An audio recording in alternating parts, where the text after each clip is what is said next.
Africa. It's been called the birthplace of humanity, the land where our ancestors took their first steps, yet only recently revealed as the home of a vast tropical civilization. Cities and kingdoms once spread across the continent, then vanished, leaving barely a trace. What happened to this great achievement? Professor Jared Diamond has set out to explore the great patterns of human history. It's a journey that has taken him from the jungles of New Guinea to the snow-capped peaks of Peru.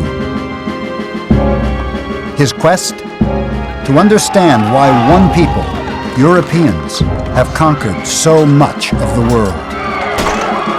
Diamond argues that the roots of European triumph stretch back thousands of years and rest on the power of geography.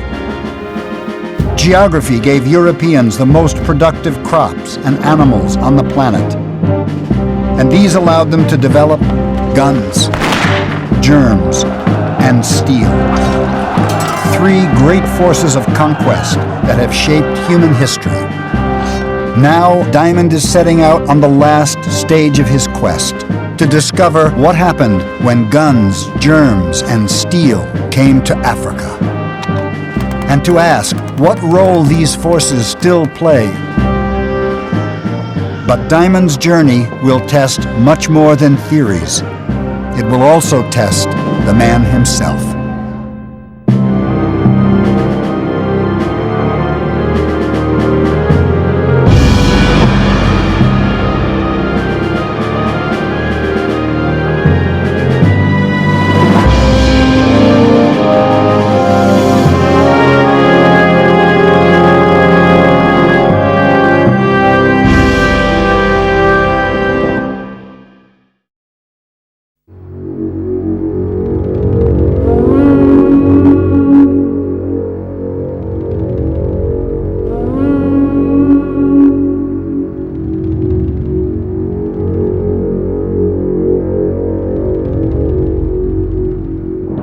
A Class 19D South African Railways steam locomotive, built Glasgow, Scotland, 1932. It is a testament to technology and human achievement. A tool built to carve a path across a continent. A lasting symbol of the triumph of European guns, germs, and steel.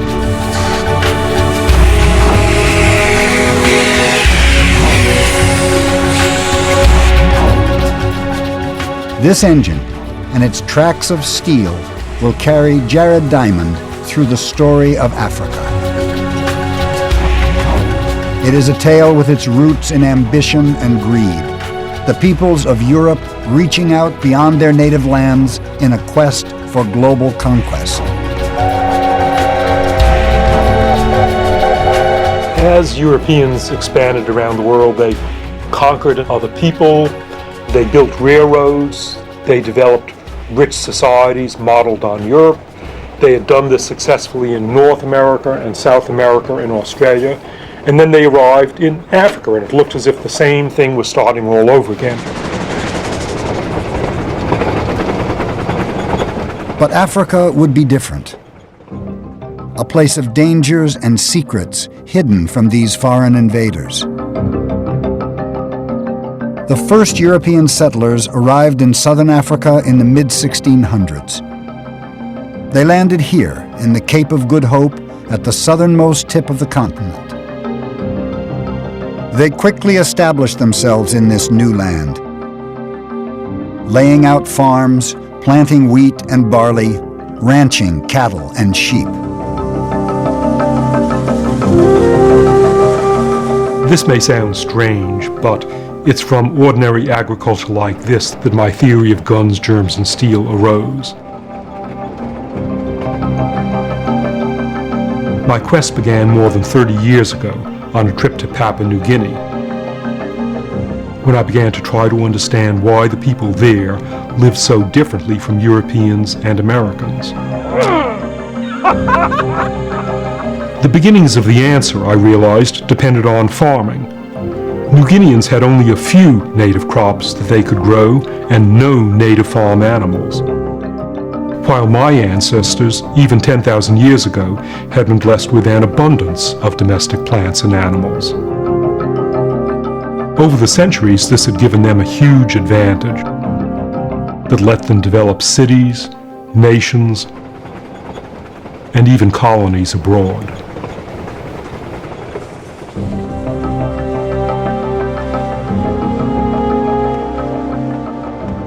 But southern Africa is 5,000 miles from Europe. How was it possible for the settlers to import European crops and animals to such a distant part of the world?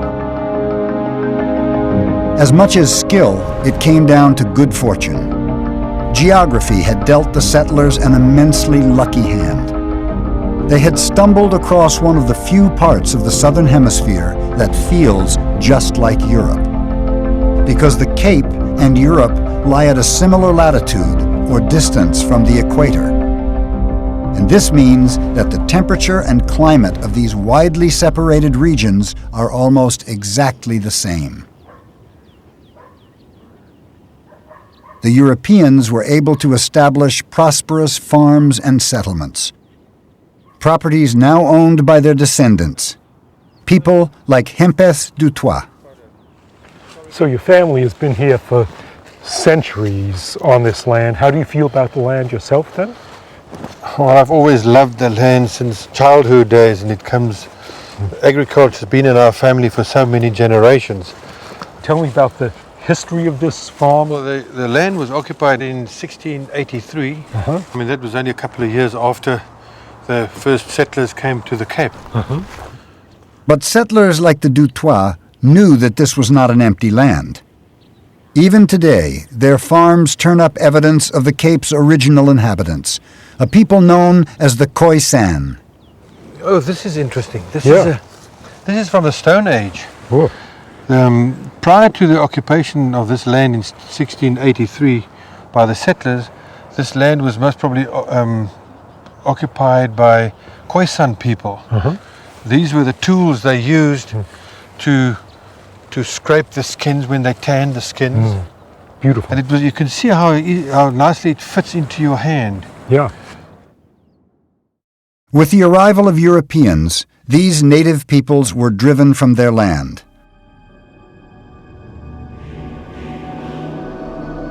But they also faced an invisible and even more devastating agent of conquest.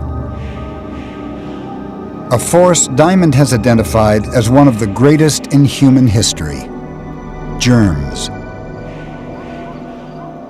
Realizing the importance of farming led me to the next big surprising discovery of guns, germs, and steel. Domesticated animals had given Europeans one advantage of which they were completely unaware. By living in close proximity to their livestock, they had become infected with viruses and germs of those animals, which evolved into diseases of humans. Through exposure over centuries, Europeans had developed some resistance to those diseases. But as Europeans spread around the world, they encountered peoples who didn't have that same resistance, and who then fell victim to devastating outbreaks of infection, especially of smallpox. In the Americas, millions of native people died from this one disease. And here in the Cape, it wrought the same havoc on the Khoisan peoples.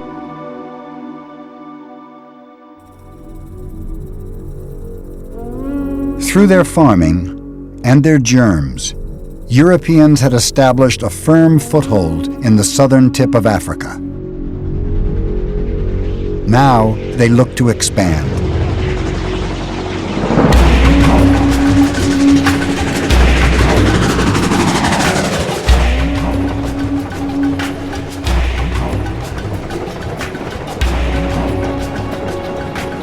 In the 1830s, there was a burst of the pioneer spirit such as had been seen in the European expansion across North America and Australia. This time it was Dutch settlers, and these pioneers moved into the interior like the pioneers moving across North America and Australia. Over the course of the 1830s, thousands of Dutch farmers, with their families and possessions loaded into wagons, left the Cape in search of new land to settle. They called themselves the Voortrekkers, and these pioneers all wielded another agent of European conquest, the gun. This is a muzzle-loading rifle, typical of a weapon that every Voortrekker would have had in his wagon. The Boers were particularly adept at using this weapon. They could reload it and fire from horseback. These muzzle-loading rifles are still much admired by the Voortrekkers' descendants. Every single man that was in good health had at least 2 or 3 of these particular rifles. In those days, it must have been the person's life, you know. Everything depended on that, you know. They hunted with them, Yes, he hunted they protected themselves with them. It was part of him, you know. If you didn't handle a gun that day, there was something wrong with you. Yeah. Yes. Guns and the steel from which they're made were the last 2 of the great advantages that Europeans carried with them around the globe.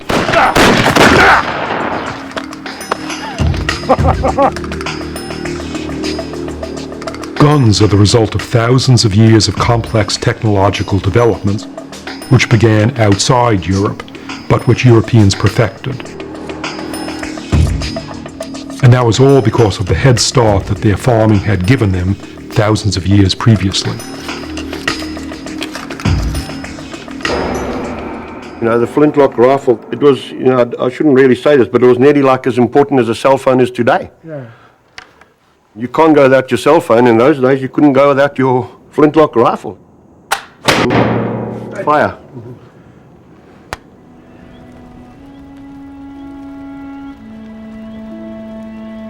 Armed as they were, the European settlers must have been confident they could overcome any obstacle as they pushed further into the African interior.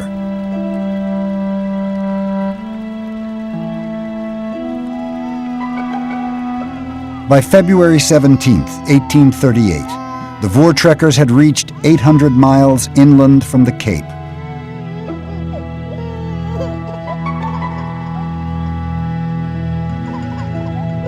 But they were entering an alien and unexplored land.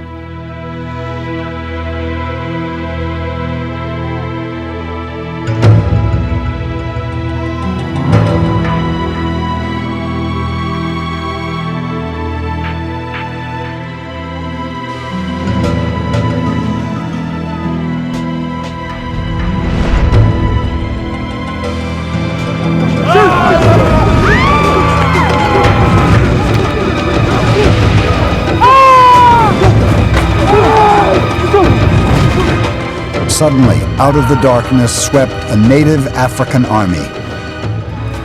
Their victims barely had time to fire a single shot from their rifles before they were completely overwhelmed.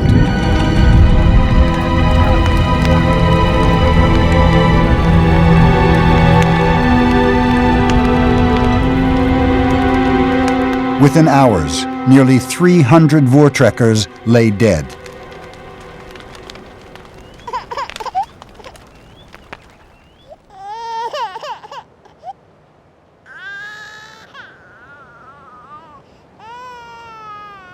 Their enemy had struck without mercy.